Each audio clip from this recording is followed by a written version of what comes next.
Ladies and gentlemen, good day and welcome to Shriram Pistons Rings Limited Q2 and H1 FY26 earnings conference call. As a reminder, all participant lines will be in the listen-only mode and there will be an opportunity for you to ask questions after the presentation concludes. Should you need assistance during the conference call, please signal an operator by pressing star then 0 on your touchtone phone. Please note that this conference is being recorded. Today from the management, we have with us Mr. Krishna Kumar Srinivasan, Managing Director and Chief Executive Officer, Mr. Prem Rathi, Executive Director and Chief Financial Officer, and Mr. Pankaj Gupta, Deputy Executive Director, Head Legal and Company Secretary. Before we begin, we would like to remind you that this discussion may contain forward-looking statements that may involve known or unknown risks, uncertainties and other factors. It may be viewed in conjunction with the business risks that could cause future results, performance or achievement to differ significantly from what is expressed or implied by such forward-looking statements. I now hand the conference over to Mr. Krishna Kumar for his opening remarks, post which we will open the floor for question and answer session. Thank you and over to you, sir.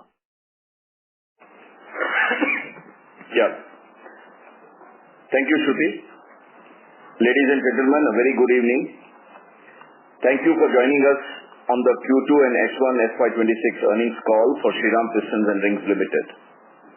Our financial results, the investor presentations and press release are all published on the stock exchange and the company's website, and I hope you have had an opportunity to go through the same.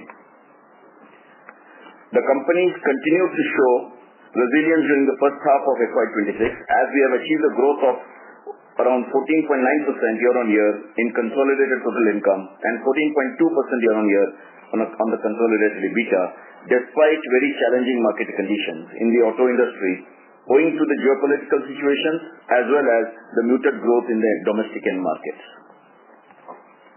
During the quarter, the company's consolidated total income grew by 15% year-on-year, maintaining a consolidated EBITDA margin of 22.4% and a consolidated PAT margin of 13.6%.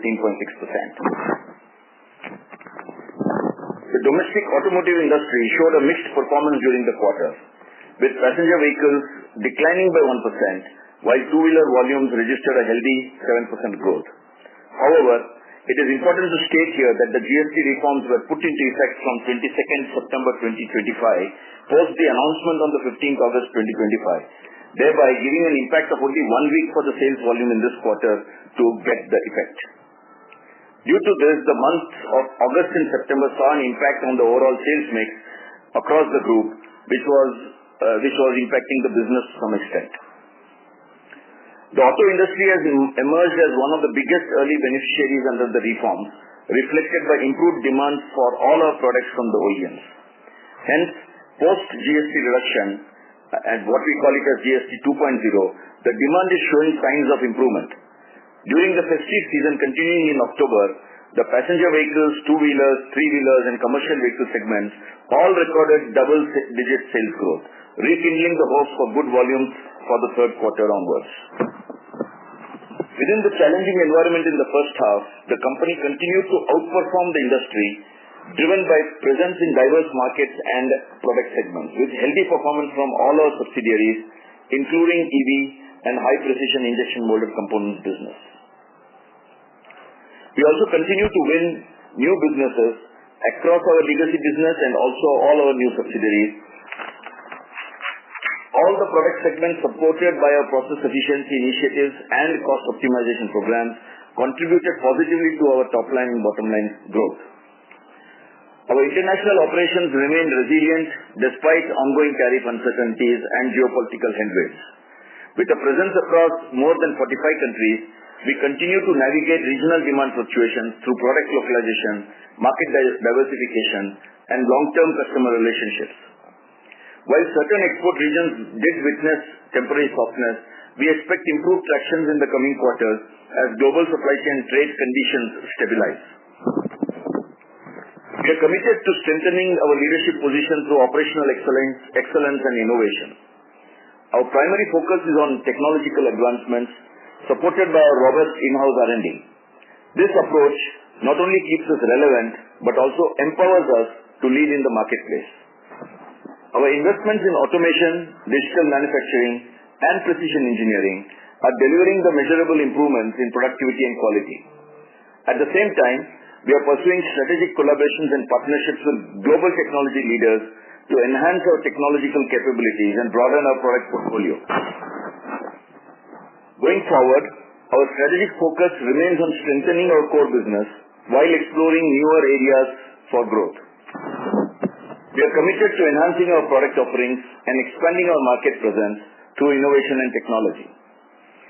As a part of our commitment to innovation, we are actively developing components for alternative fuel solutions like CNG, LNG, PNG, hybrid, flex, hydrogen, HCNG, and electric powertrains. These complement the internal combustion engines and also position us in all the powertrain solutions, which we firmly believe will continue to coexist for quite some time in the future, given the various challenges with regards to infrastructure and availability of mature technology solutions for EV vehicles. This is also visible in the global market, with most OEMs leaning towards either the legacy solutions or the hybrid powertrains, which require IC engines, ensuring a sustainable growth for the IC engines. While we work on all the technologies, we are happy to state that our progress on EV motors and controllers is also very satisfactory. We have also been able to mitigate the non-availability of rare earth magnets by alternate sourcing methodologies and maintaining our production run, and also working on various newer technologies which will give us a substitution to the rare earth magnets. The progress of commissioning of our new facility at Coimbatore for the EV motor and controller plant has been completed, and we expect to start commercial production during the ongoing quarter. Further, phase 2 expansion of our new manufacturing facility at SEL's Pithampur, Indore, has also been completed, and we have already started with the phase 3 expansion due to the continuing excess demand from the customers.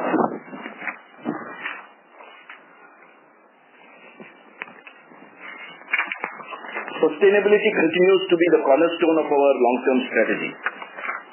We are happy to state that we have won again the Golden Peacock Award from the Institute of Directors in London for excellence in corporate governance in 2025. We have also received a bronze rating from EcoVadis, putting us into the top 35 percentile globally on sustainability.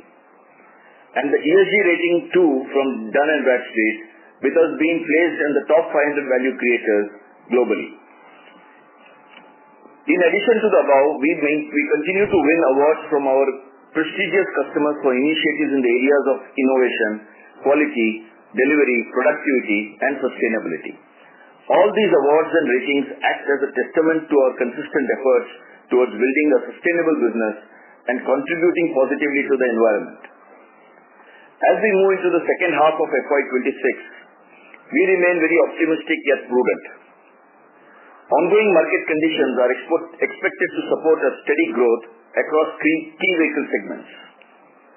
For SPRL, our priorities remain clear: to drive operational excellence, invest in technology-led solutions, and build long-term partnerships that reinforce our position as one of the leading players in the Indian automotive components industry. As part of our growth strategy, we also continue to pursue strategic partnerships and M&As that will bolster our capabilities, broaden our product portfolio, and are value accretive to our business. We are on a good way to make SPR a multi-product franchise and amongst one of the top auto component manufacturers in the country. In conclusion, I would like to extend my heartfelt appreciation to all our employees for their dedication and commitment, to our customers for their continued trust, and to our shareholders for their unwavering support. Together, we are confident of building a stronger, more innovative, and sustainable SPR. Thank you very much for your time, and I look forward to addressing any questions that you may have. Thank you once again. Thank you very much. We will now begin the question and answer session. Anyone who wishes to ask a question may press star and 1 on their touchtone telephone. If you wish to remove yourself from the question queue, you may press star and 2. Participants are requested to use handsets while asking a question. Ladies and gentlemen, we will wait for a moment while the question queue assembles.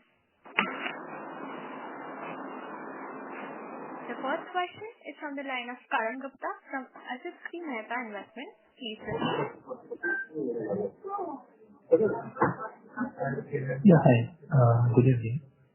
Yeah, good evening, sir. Yeah, just one question on the EV side. What are the different alternatives that we are looking for as against the rare earth metal? Any specific technology that you worked on or you are working on? Yeah, we are working on a couple of solutions. Solution and using ferrite metals and other rare earth elements which are not under any kind of sanctions. We are able to also generate the kind of electromagnetic force that is required for these PMSM motors. Okay, just clarification on that. There is a lot of news about the strontium carbon metal. It also produce magnet kind of. You're not able to hear you properly. Just checking. So yeah, there is just a clarification on this thing. There is also a lot of news about the strontium carbonate kind of element which can also produce same kind of magnetic effect what the ferrite magnet is. So is it the kind of technology that you are also working on? No. We need, for all electric traction motors, we need a very strong EMF requirements. As a result, those things don't work, so we have to, it has to be done in a very different way. These being synchronous motors, we have to also ensure that we are able to get the required torque and speed characteristics which we need at the end of the product. So it's a very different technology and we are working on it. Yeah. Okay. Yeah. Thank you. Thanks a lot. Thank you. The next question is from the line of Shriram Pistons from Simpson. Please proceed. Hello, I'm audible. Yes, Shubham, you're audible. Please go ahead. Yeah, good evening. Good evening. So my first question was on our standalone business. Can you give some color on growth trends in exports, aftermarket, domestic OEM in Q2 and H1 for us? Yeah, so normally we do not bifurcate between individual segments and all, though of course we track it. So the good point is that even with all the geopolitical situations, you can see that we have been able to maintain our sales to our export customers, and across aftermarket we have been able to register good growth, and also across our OEM segments we have been able to outgrow the market. As I said in my speech, while we see an average, if I take a weighted average growth of around 3 or 4% across the full segment, across all the segments that we supply, our growth rate, the company's growth rate has been, more than double than that amount. So we have been able to actually achieve our goal of outgrowing the end market. Okay, got it. So if we look at our gross margins, it has seen some moderation in Q2. So what explains this, and what will be the sustainable rate going forward? See, what happened in Q2 is because of the announcement happening on 15th of August till the end of September, almost till the last week of September, we had a impact on our sales with almost everybody saying that let's wait for the GST announcement. And the final GST started only on the 22nd of September. As a result, there was a very big mix impact, which resulted in this small impact that you see. And what kind of sustainable rate can we see going forward? More or less the rate at which we are progressing now. Overall, if you see, our first half results are, it has been to a fair extent modulated with regards to the overall performance of the company. So we expect to maintain this rate. Okay. Got it. So can you give some color on what is our market share in PV, CV, two-wheelers, and also in terms of alternative fuels? Well, normally we do not give any market share figures, as I have told the earlier calls also. So, but we certainly are a very significant player in the products that we make, and with all the customers we enjoy a very good market share. Okay, got it. And about subsidiaries, so we've seen a very good scale up and margin improvement in our subsidiaries. So which subsidiaries are driving these, and is this growth more from existing business or new business lines? Yeah, most of the businesses, most of the subsidiaries have been working on new businesses, and the growth that you see, they are also linked very clearly to the end market. When the end markets are down by around 3-4%, but if they are growing by around, say, 10%, it is, for sure that we have been able to win new businesses. So we have won new businesses in all our subsidiaries, and our scale-up that we wanted in our electrical EV business also has happened quite well, and we have been able to scale up quite well and deliver the results. And so, also the drivers say in our subsidiaries, and what could be the margin on steady state basis? No, all the segment of the subsidiaries that we have been operating on has been a very accretive business for us. We do not want any of our businesses to bring down our overall EBITDA targets. So we have maintained our EBITDA margins across all segments of our business. Okay. This last question. What would be our CapEx plans for FY26 and 27, and any plans for our surplus cash?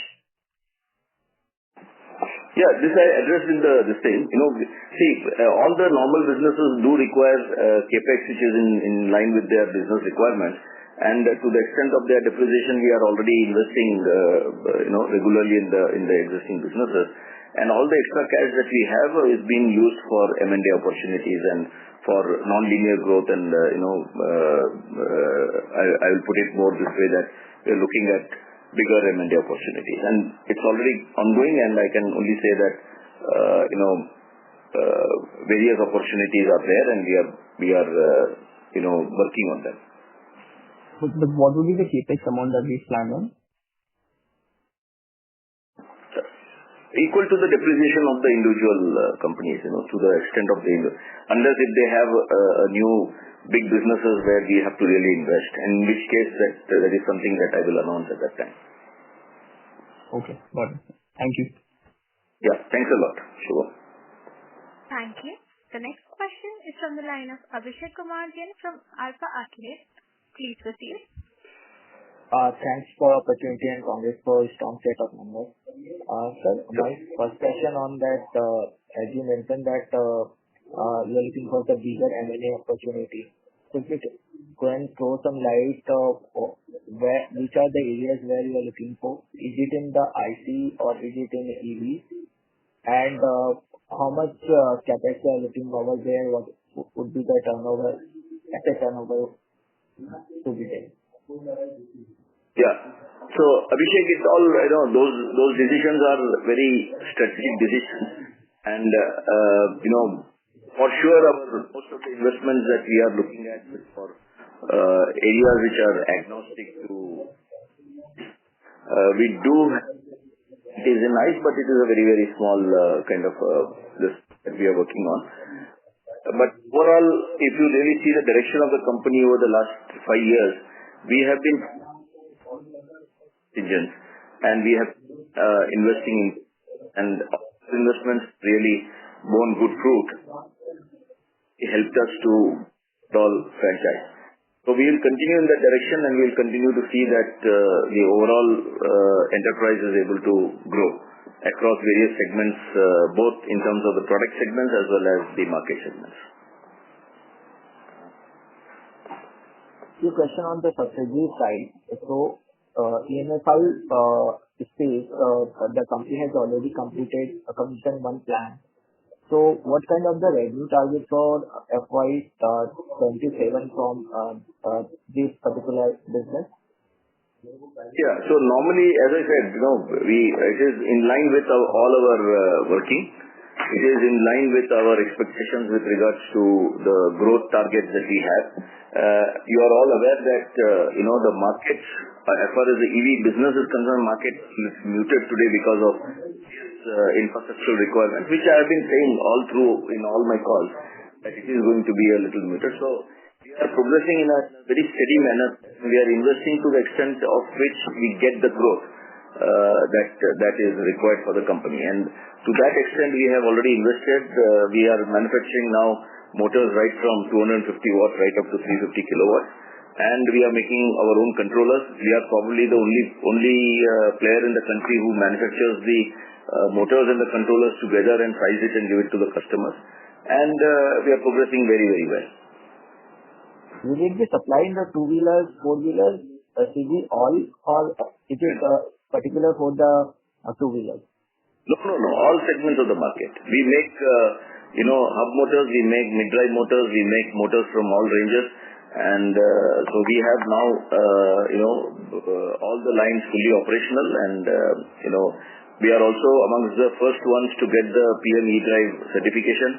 And so we are all set to really continue our growth on the EV side. Do you have any tie-up with any OEMs to supply all these motors to them? Yeah, of course.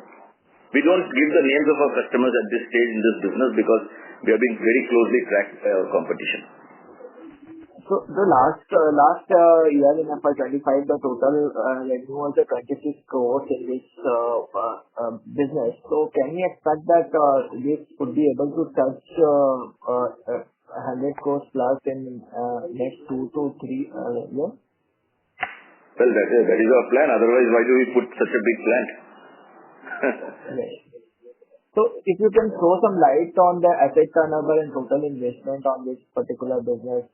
No, we do not normally do that, but I can safely say that it's a good asset turn, over 4x. Okay, sir. And the next two subsidiaries, TPGL and Takahara, if you can throw some light over there, what is the growth plan over there, and what kind of the revenue and the margin we are able to see in the coming quarters? Both our plastic injection molded plants, both the plants are performing to plan. They are outgrowing the end markets by more than double. And, I have already told that the end market is growing just at around 3 or 4%. And we are growing over more than double as far as those companies are concerned. And our margins are very accretive to our business. Otherwise, overall, our consolidated margin would have fallen. No? So, we are maintaining our. So it's a very impressive growth of around 74% in second quarter FY26 from the subsidies number. So can we expect that this sort of the growth will continue in the couple of quarters because of the base is low? No, it's not to be seen from a point of view of base level. It is to be seen from a point of view of the technology that we have been able to hit and get to our customers. So customers are really finding it very useful and, we are winning more businesses. And I'm very happy to state that, the last 2 quarters have been a lot of new wins that we have got in both our plastic business, our legacy business, as well as our EV business. Okay, sir. Thank you, sir. That's all from my side. Thanks a lot, Abhishek. Thank you. Thank you. The next question is from the line of Vivek Gautam from GS Investment. Please proceed. Yeah, am I audible? Yes, Vivek, you are audible. Please go ahead. Yeah. So this is so what I've come to understand that the current slowdown in the domestic market was due to this GST implementation, reduced GST input, which led to the postponement of some demand, and except for the last quarter of September, and the current quarters onwards, the things are back to normal, and we should expect good growth. Yeah, but even in the second quarter, we have actually outgrown the end markets, and we have also outgrown the quarter-on-quarter. So there is no reason to say that we have not grown in the second quarter, even though we had the impact. We did have what happened with the GST part was primarily we had a change in the mix because most of the aftermarket customers, they immediately said that let us get the material with lower GST, and the GST was opened up only on the 22nd of September, so the material flow stopped on the aftermarket side. Whereas OEMs, they decided that they will make more stock because they will require it during the festive period, so we had to dispatch for the OEM, so mix got impacted, that's all. Got it. And what is helping us in the exports, sir, and the good growth in exports? The hybrid world is going towards the hybrid and other than EV, which is helping us out, sir? Yeah, so basically in the export market, the off-road segment has really done well, both in US as well as in UK and Europe. And we are supplying to those segments. We have been able to really get some new businesses also tied up. And all that has really helped the off-road applications. Otherwise, on the on-road, passenger cars have really not done well in Europe. They have not done well in US. They have not done well in the UK. So there is a slowdown. There is a slowdown because of the geopolitical situation. There is a slowdown because of the tariff situation. So there are a number of impacts that is there.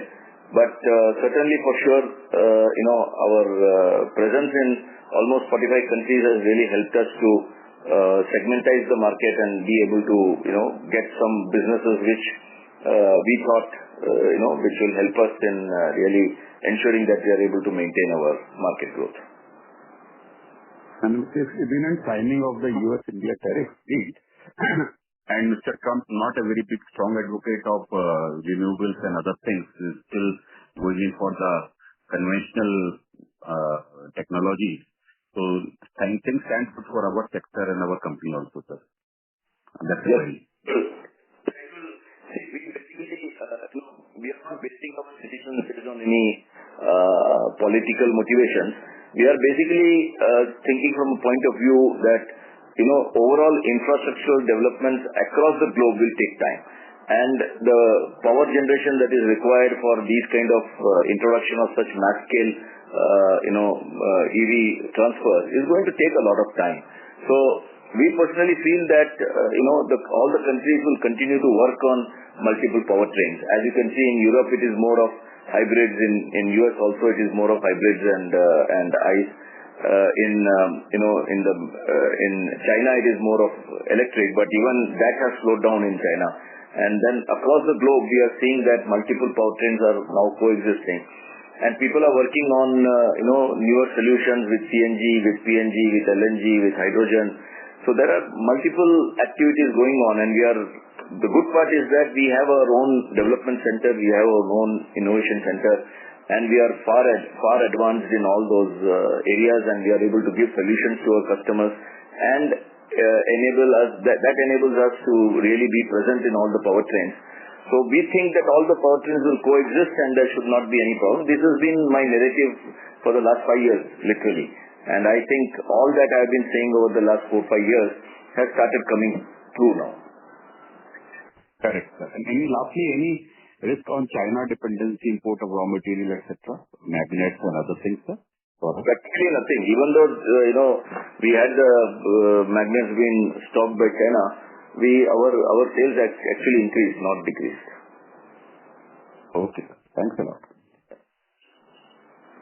Thank you.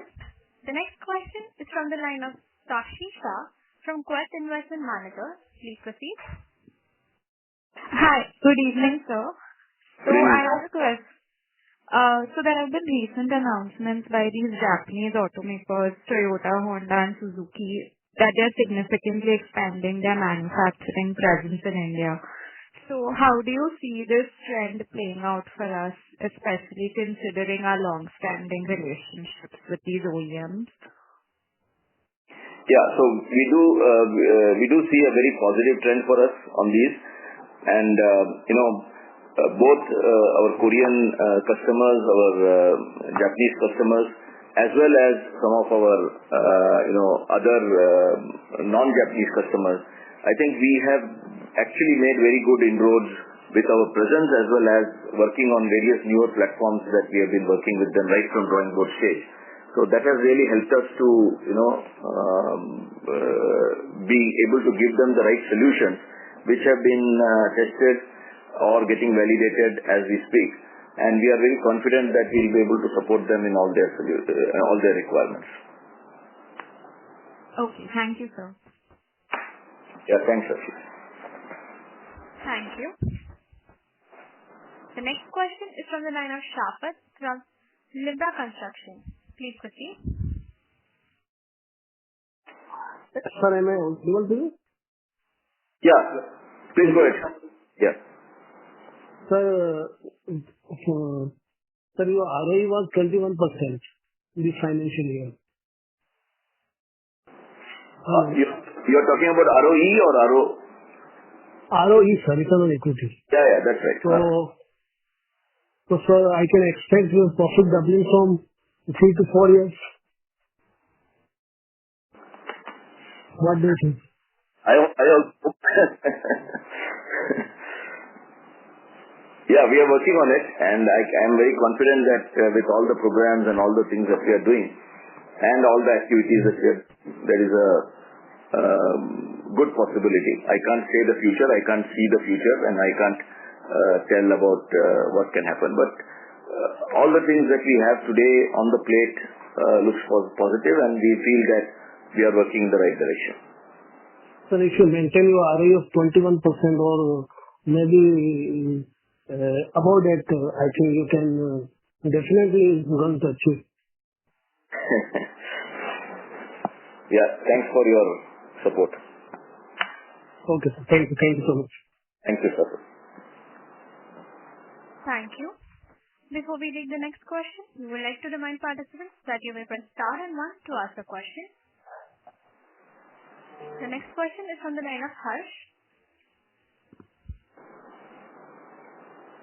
Hello, am I audible? Yes, Harsh, you are audible. Please go ahead. Thank you for taking my question. So, sir, I just wanted to better understand the pistons market in India. So, assuming that it's a technical product, there would not be a lot of informal production for it. But what about like imports? And what has been sort of the trend of India's piston imports over the years? And also, if I could just squeeze in, so what are our strategies going forward, like our growth drivers in our legacy business? So are we targeting this import substitution, or are we sort of trying to consolidate our market share, or are we depending more on the growth of auto penetration in India? Yeah, good question. First and foremost, let me highlight to you that piston is a highly technical product.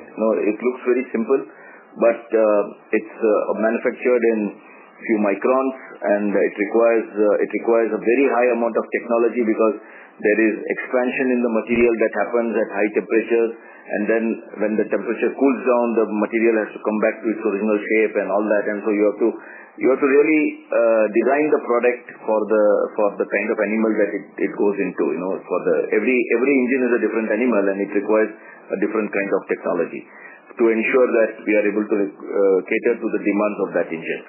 Now, what happens is, it's not easy for the pistons to be just imported from anywhere and put into any engine, because if you find that most of the OEMs work very closely with the piston manufacturers to be able to work with them very seamlessly and ensure that we are able to design. It's almost like a co-design that happens with the thing on the drawing board. So it's not very easy for imports to just come in and take that product. At the most, the imports can come in the aftermarket for already developed products, where people do a reverse engineering and get the piston to those positions. But even there, we find that many of the pistons actually fail very badly in the engines, and most of the customers realize that just buying some Chinese-made pistons or pistons supplied by any big customer just by sourcing from China or from any other place does not really give the right results, and within 3-4 months they have to again go for a engine overall. So most of the customers believe in then going in for genuine parts, and we are present with almost all the customers in the country, and that really gives us an edge with regards to supplying also in the aftermarket, number one.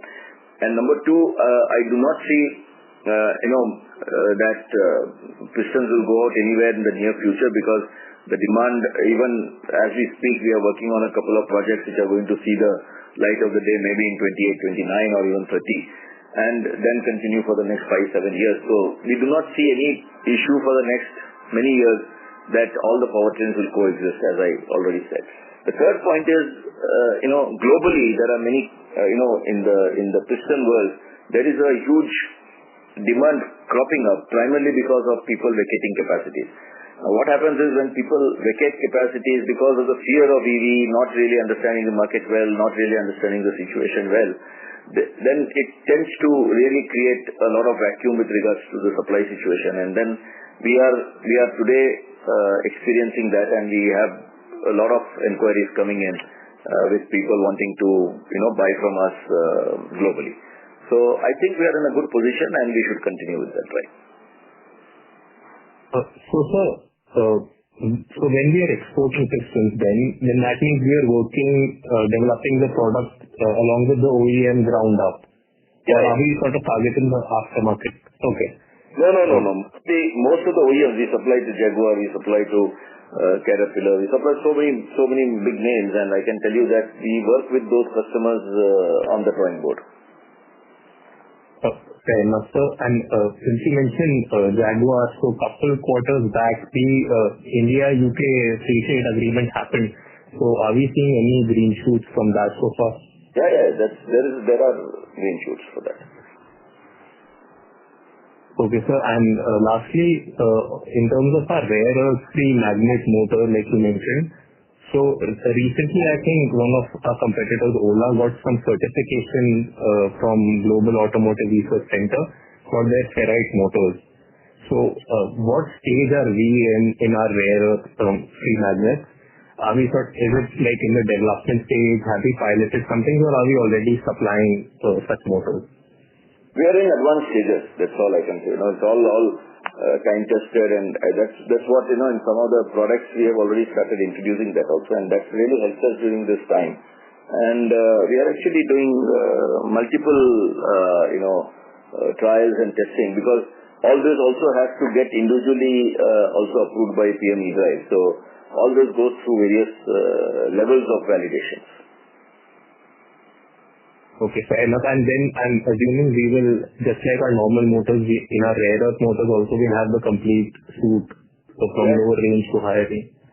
Yeah, hopefully, yes. Okay, fair enough, sir. Thank you. Yeah, thank you. Thank you. The next question is from the line of Viraj from Simple. Please proceed. Hello. Yeah, am I audible? Yes, Virajji. Go ahead. Yeah, hi. Just one question on our exports. If you see the construct of our exports, the majority is still driven by sales through our, tech partners to major markets in, where they're operating. But on a very, macro basis, last 2 to 3 years, our exports has largely been in that 480 to 520 crores kind of a range. Can you give some perspective what we are doing to kind of drive exports from here on? How are we looking at it? Will it be more driven by, sales to outside the tech partners network, or more driven by aftermarket, or how are we approaching this? Yeah, sorry, go ahead. Yeah, so just one is, how do we go about driving from here in exports, and between the two channels, one to OEM and one to aftermarket, where we are seeing most traction? Yeah, so first and foremost, I don't know where you reach the conclusion that we are supplying only through our tech partners. We don't supply anything through our tech partners today. And if you really see, Combustion has already come out of the overall relationship from Rheinmetall, and they are an independent company in Germany, and we don't sell anything through Combustion. neither do we sell anything through Riken. And we Riken directly in Japan or in some places we do use their channel. And so mostly it is customers with whom we are already having contacts and we are growing the business. Now what is important to see is from a light that the overall exports business as a market has actually tanked because of the geopolitical situations and also because of the war continuing at various places. As a result of which, what has happened is it has been very challenging from an environment standpoint. Both from many of the countries are even having big forex shortage. They are not unable to pay. So as a result, we have to be very careful, and we want to ensure that we are only doing business where we get our money in well in time. So as a result, the kind of growth that we have seen in the aftermarket is actually very, very encouraging.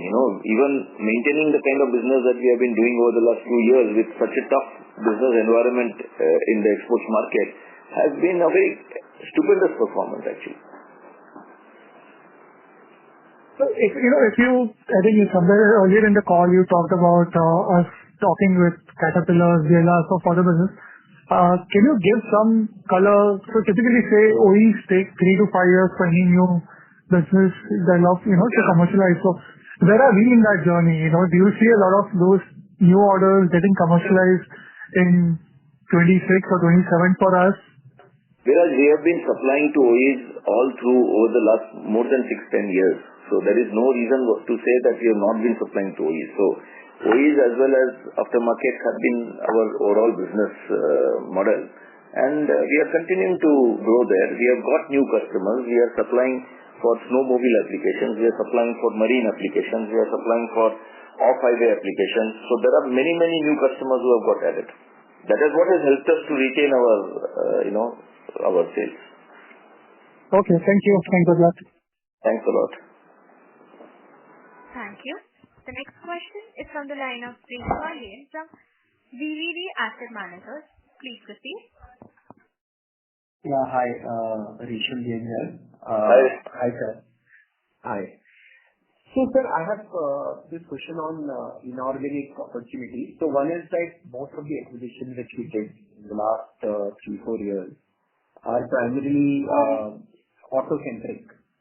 But primarily we are an engineering company. So, let's say going forward, are we looking, because a lot of other areas like whether it is railways, industrial, defense, a lot of other areas are also emerging where similar engineering capabilities are required. So, would you also think to get into those areas as well beyond auto? To be very frank, we already supply to railways, we already supply to defense. We supply our existing products, to both these applications. So, we do not categorize, though our front-ending is clearly automotive because we are, basically our expertise lies with the automotive players. But we, make our products also for industrial applications, gensets and various other requirements. So I don't think that we are restricting ourselves from that standpoint. But in terms of future M&As, we want to remain in our core strength area. And I think our core strength is in the automotive. And we do not want to think about manufacturing, say, a very diverse product, which is required in an industrial environment to set up a complete new facility and put big investments there. Instead, I would prefer to, be in the automotive area where our core strength lies, but still make the products which the industrial segment wants if we can make within those segments of business. So that is the way we are looking at it, and we would like to continue that way because that's where the core strength is. Okay, understood. And the second question is, sir, generally in the standalone core business, we have not seen much capex, but we have been growing. So the question is, how long can we keep growing at this organic pace without doing meaningful capex? Do we have enough and more capacity to So just from a CapEx perspective, I think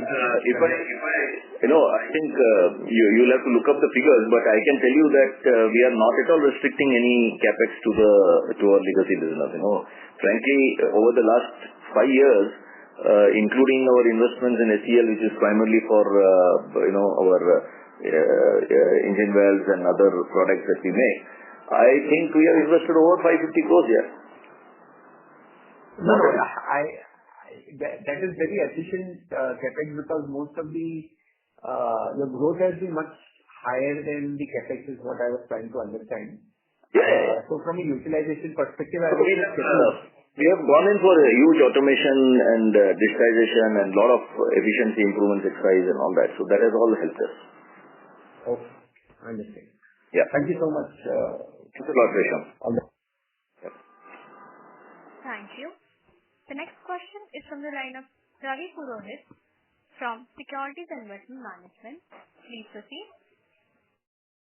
Yeah, hi. Thanks for taking my question and congratulations on a good set of numbers. We just wanted to kind of delve a little more on the pistons market. I think one of the earlier participants had also asked about the pistons market. If you could just kind of share, what kind of product profile do we address? Except of course electric vehicles don't have pistons, but I would assume hybrids would have, biofuel vehicles would also have. So if you could just kind of share different aspects about that, and also each time, and also the realization difference, right? So basically, if there is an increasing drive towards hybridization of vehicles rather than going completely towards EVs, for example, and this is what we are seeing in European market, or let's say, some of the other markets, how does that kind of change the game for us, or whether we are very much into hybrid pistons for hybrid vehicles as well? What kind of realization changes happen between a conventional piston versus, let's say, a hybrid piston for a hybrid vehicle versus piston for something else? Yeah, I mean that. I get your question. Okay, Ravi, let me explain this. First and foremost, we make pistons, we make engine valves, we make piston pins, crank pins, engine and piston rings. So there are a number of components which all of them are engine related, go into the engine. Now what is important here to realize is that all of them require very, very high amount of technology input to be able to withstand those kind of temperatures. And we make the products for all kinds of vehicles, right from two-wheelers right up to the biggest trucks, heavy commercial trucks and buses and whatever is required. We also, what is important here is to realize that these products will continue for all kinds of ICE engines. You require a piston, you require engine valve, you require piston pins, crank pins, and all this you require for all kinds of ICE engines. Whether it is for with CNG applications, whether it is for PNG applications, LNG application, biofuels, any kind of ICE engine will require these pistons. So we are present in all the segments of the powertrain. The third important point here is that we are also present with hybrids. Now hybrids, normally most of the customers, what they are doing is they are sizing the hybrid engine on a slightly lower side, because they also support the ICE engine, the lower sized ICE engine with a electric motor. And because of that, maybe some of the customers go with a lesser number of cylinders. Some customers are retaining the same number of cylinders. So it all depends on how the customer plans his engine, what kind of applications and what kind of end position that he wants to plan. So we normally tie up with the customers, and based on his requirement, we normally, if it's a 4-cylinder engine, it will, there are certain engines which requires, 2 inlet valves and 2 exhaust valves. We plan accordingly. But depending on the customer's requirement, we do the plan, and we work with them to really design the product for those end applications. Yeah. Is there a big difference in realizations between, let's say, a hybrid and between a normal conventional ICE? Normally what happens is, if a hybrid engine is being planned today, most of it is being planned in the last 1 or 2 years. Most of them are being planned with a Euro 6 or a Euro 7 kind of a requirement. Now, what happens is when it goes for a Euro 6, Euro 7 requirements, the end demands are very, very high. Frictional resistance have to be very, very low. So you have to really plan with a lot of, features. So it requires different kind of features. It requires different kind of hard anodizing. It requires different kind of rings. It requires different kinds of coating. So it requires complete different technologies to develop that. And all that are featured products, and accordingly the prices get, there is an improvement in prices. Okay. And so each time there is an emission norm change, like we had, a few years back.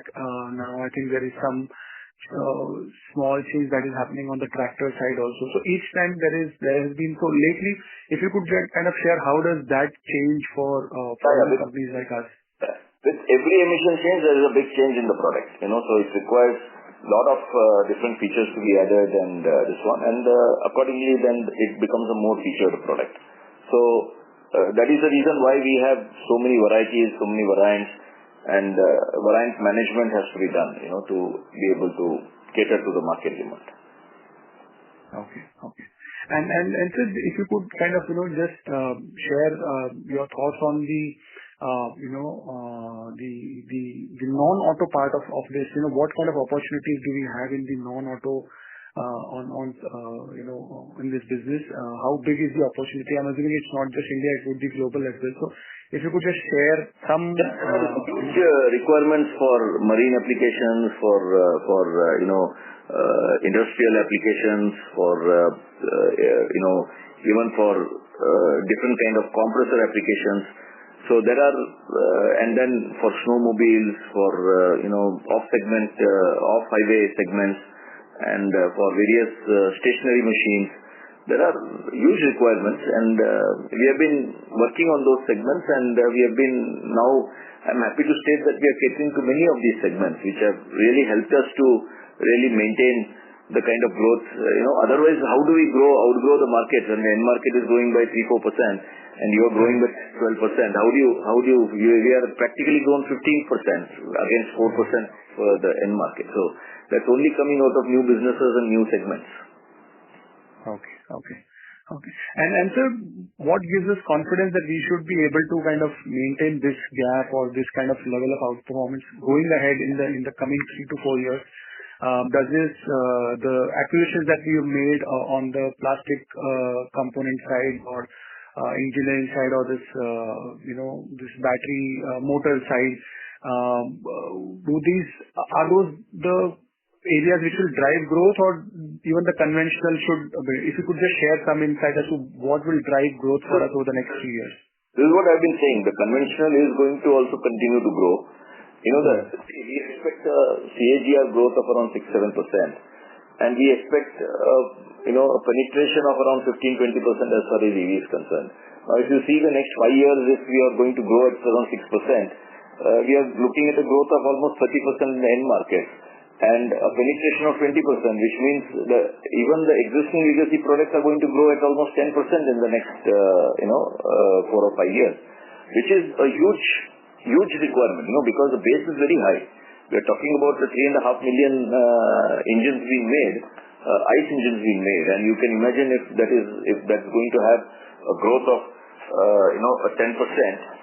We are looking at a fairly big number, and with people looking at vacation capacities and other things because of the fear of EV, doesn't make any sense to me, actually.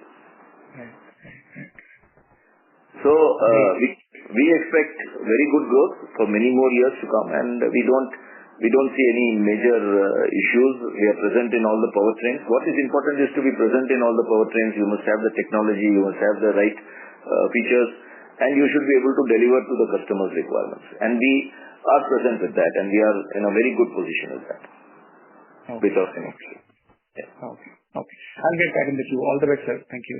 Thank you very much, Ravi. Thank you. Participants who wish to ask a question, please press star and 1 now.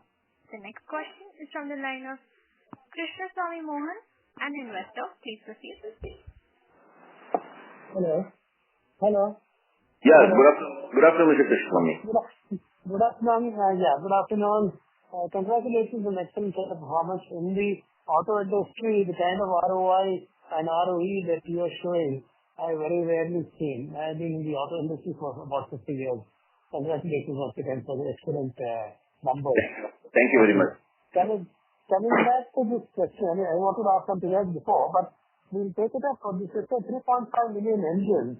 Now, you're saying, is that growing? The overall market may be growing, say cars are growing at say 8%, and two-wheelers may be growing at maybe 10%, CVs may be growing at 6%. There will be some EV component of that. Do you still see IC engine growth at 10%, or would it be much less than that because of EV penetration?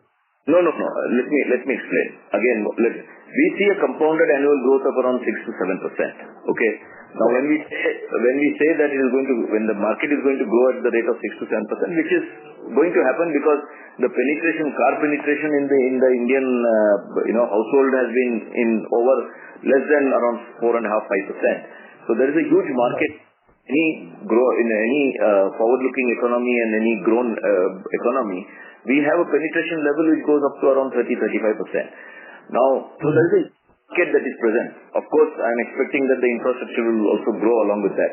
But if 6 or 7% average compounded growth, then we are looking at in the next 4 or 5 years. Let's take 5 years. Total growth in numbers to the tune of around 30 to 35%. And even if you have, on the overall basis, if you have a penetration of around 20% also, you are going to still continue growth of over 10% for the next 5 years, which means a 2 to 3% or a 4% growth in the ICE segment. And with newer markets coming in because of people vacating capacities, and also with newer end markets, we can easily outgrow the market. Our focus will be always to outgrow the end markets by more than double. Yeah, I understand. I only say you're talking about CAGR of GDP of 6 to 5% or CAGR of the auto industry, the car. For instance, let me take car specifically because each sector is different. Car is different, tractors are different, and two-wheelers are different. Say car segment is growing at, let's say, 8%. If the overall car market is growing 8%, including EV, the IC would probably grow 6%. IC would be what? Is that right? Or no. No, it is overall market growing by overall ICE market growing by around 6 to 7%, and the penetration in the market to the tune of around 10-15%. Yeah, okay, I understand. Okay. Now my second question is, now that the GST come down and we are... We will request you to join the question queue. No, can you continue this question? Okay. This question, sir. Yeah, please go ahead. Yeah. So the question now being with the GST coming down and small cars going to take off in a much bigger way than it was in the past, do you see any drop in profitability because the smaller cars obviously have smaller systems and smaller content per car? Do you see any drop in profitability? Overall volume will grow. Do you see any drop in profitability per se because of the greater sale of small cars, or you think that is not going to get impacted very much? We try to maintain our profitability over product segments, and whether it is, if small car segment is one segment, then that segment also we try to maintain our profitability. Don't undersell a product. But what actually happens is most of the price or anything gets actually fixed based on the features that the engine requires. Even if it's a small car, but the engine has delivered to the Euro 6 requirements, or let's say Euro 7 requirements, the features are going up. For the features, the price goes up. Okay. Okay. That's it. Thanks a lot, Krishna. Thank you very much. Thank you. Thank you. Ladies and gentlemen, in order to ensure that the management is able to answer questions from all participants in the conference, please limit your questions to 2 per participant. The next question is from the line of Chinmay from Pristine Capital. Please proceed. Good evening, sir. I have a question on the motor and motor controller business. Just wanted to understand the market in the sense that a lot of large OEMs make this in-house. So is the opportunity largely with startups and newer businesses, or are you also working with established large OEMs from this side? And secondly, is this primarily a domestic opportunity, or are you also exporting in this business? Yeah. So the answer to both is yes, we are working with top OEMs, and we are also working with some export customers. And we have fairly, now we are well recognized amongst most of the auto companies in the country as having state-of-art plant delivering, all kinds of motors that is required by them. And there are not many customers. Customers may start with one or two manufacturers of. It is like earlier, if you see, they started making their own engines. So some of the customers make their own motors, but we frankly do not see that as an issue, because when you go for different variants of the vehicles, you need different motors, and this is every vehicle is a different animal, and it requires a different sizing of motor. And the kind of variants that it will be required, it is not possible for the OEMs to continue. They have to focus on the end product rather than focusing on on a part technology. So I think the part technology will continue to grow amongst all the supplier community, and that's what we see as a good opportunity. Got it. So that's very helpful. Thank you. Thank you, Chinmay. Thank you. The next question is from the line of Pranay, an investor. Please proceed. Hi, sir. Congratulations on consistent performance. Hi, Pranay. Yeah, I just have one question regarding the capacity utilization. Do we regarding the Coimbatore EV plant? So do we have have we achieved a 50% utilization, or how much is the utilization? Yeah. So normally we don't give these figures of utilization, as I said, closely tracked by competitors. So we have enough capacity. We continue to invest in the capacity. As I said last time also, we have invested. We have put up a brand new plant with complete modern equipment, and it's a state-of-art plant with a lot of capacity, and we don't see any major issue as far as capacity is concerned. Okay. So the next question is coming to our recent holding increase in one of our subsidiaries, right? So is that already included as part of the Q2, or will that be effective from Q3? Excuse me, change in the shareholding of EMFI? Yeah. It has already been effective. Okay. Effective for Q2. Because of we had to raise capital primarily for further investments. So you can see that we are continuing to invest, and we are continuing to grow that franchise. And we have good customers in the list. Yeah. So in that front, sir, is that going forward, do you see a meaningful chunk of our revenue coming from those non-piston segments going forward? Is that how we are planning? Our non-piston segment is, as it is, a very sizable size now with our two plastics business and also our EV segment. So it's already a very sizable business.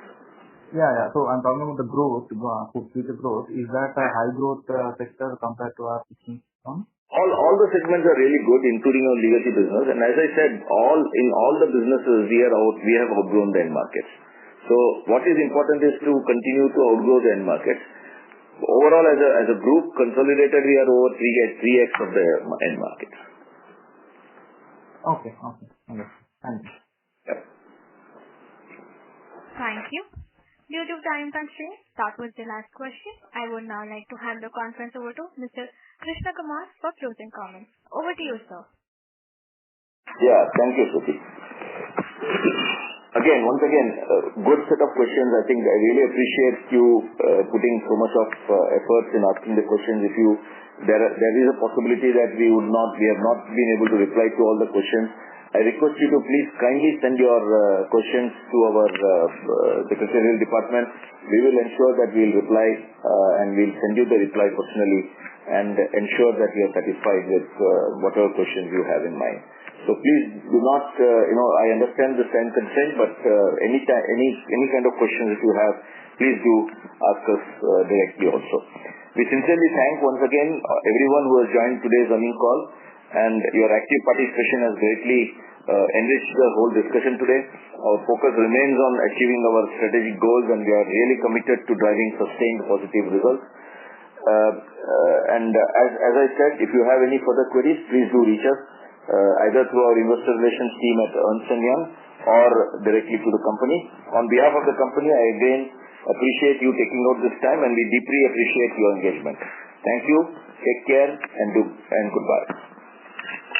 Thank you. On behalf of Shriram Pistons Rings Limited, that concludes this conference. Thank you for joining us, and you may now disconnect your line. Thank you.